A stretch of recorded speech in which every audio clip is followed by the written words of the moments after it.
Being on time is not only about being serious, it is also a quiet way of protecting the space that helps people and places move with ease. Thank you for being here. This is Tatsu-san, your Japanese curiosity evangelist. Welcome to YOHAKU Radio, a pulse with Japanese wisdom. This is a place where we use Japanese language and culture as a lens, so that in the middle of lives driven too much by efficiency, we can find a way back to curiosity. Last time, we talked about the small act of taking off our shoes and how it can mark a shift from the outside world to the inside. Today, I want to look at another quiet part of life in Japan, the feeling of time.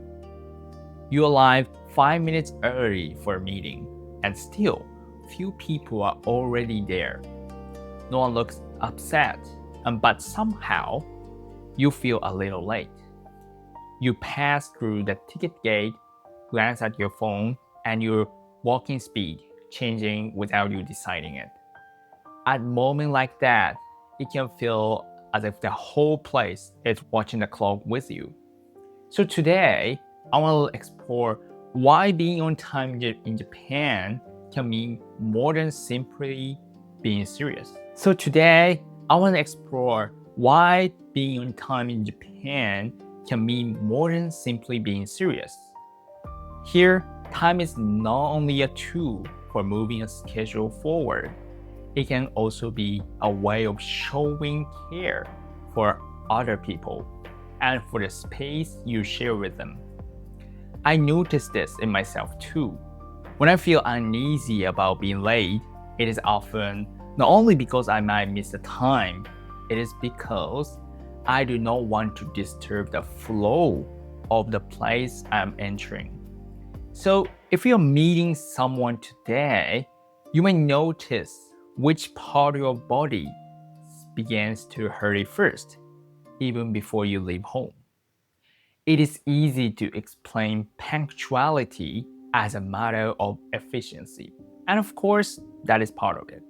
Trains, meetings, appointments work more smoothly when the timing stays in place. I do not think that this is the whole story. Sometimes, even being a little late can bring a heavier feeling. Maybe I kept someone waiting. Maybe I disrupted the preparation of the moment. In Japan, being on time is often seen less as proof of competence and more as a way of not disturbing someone else's time. That is why arriving early can feel less like self-promotion and more like a quiet form of preparation. It connects to the familiar idea of arriving 5 minutes before you need to.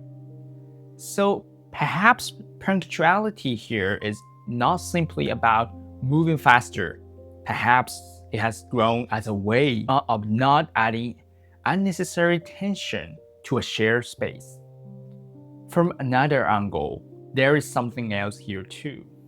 The Tokaido Shinkansen runs around 130,000 trains in a year, and its average delay has been said to be about 24 seconds.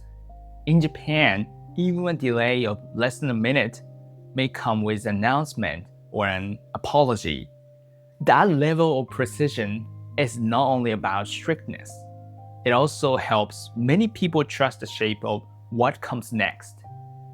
And when we can see the flow ahead of us, we usually feel a little calmer. What time will it begin? How long will I wait? When will it be my turn? Even that small amount of predictability can deepen the breath. And when the outline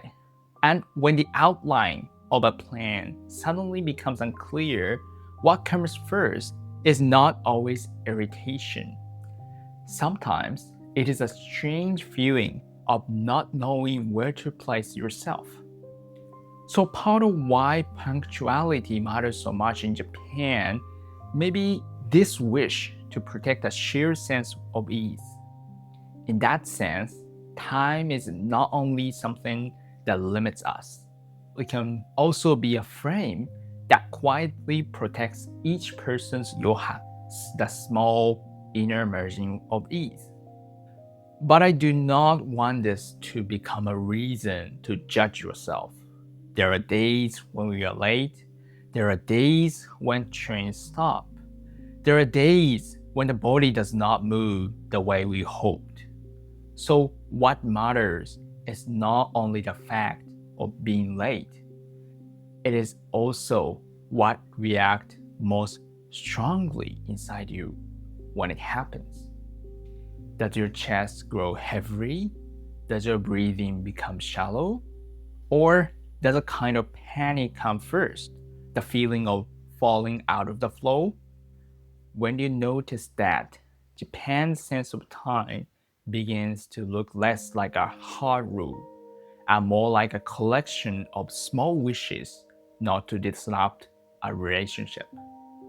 So the next time you look at the clock, maybe do one more thing besides hurrying. Notice your body once. Do your shoulders rise? Do your steps get faster? Does something in your chest become tight? Is that tension really fear of time itself? Or is it a sign that you care about person or the place you are moving toward? If you can see that, you may begin to feel that even punctuality contains a quiet kind of kindness. So here's today's question. When you are kept waiting and when you are the one who keeps someone waiting, does your body react in different ways? Do you notice heaviness in the chest, shallow breathing, or a lack of calm? Does that feeling come closer to apology or closer to the anxiety of being out of sync with the flow? If you like to stay connected with YOHAKU, there's a free letter where I share short reflections, episode updates, and news about future gatherings. It is a gentle way to stay close to this word before deciding whether you want to join anything more. And if today's question stays with you, I'll be glad to hear from you through the letter form. Your reflection may be woven into a future episode or live session. And even if the words come later, they still become a part of this shared conversation. Anyway, thank you for listening.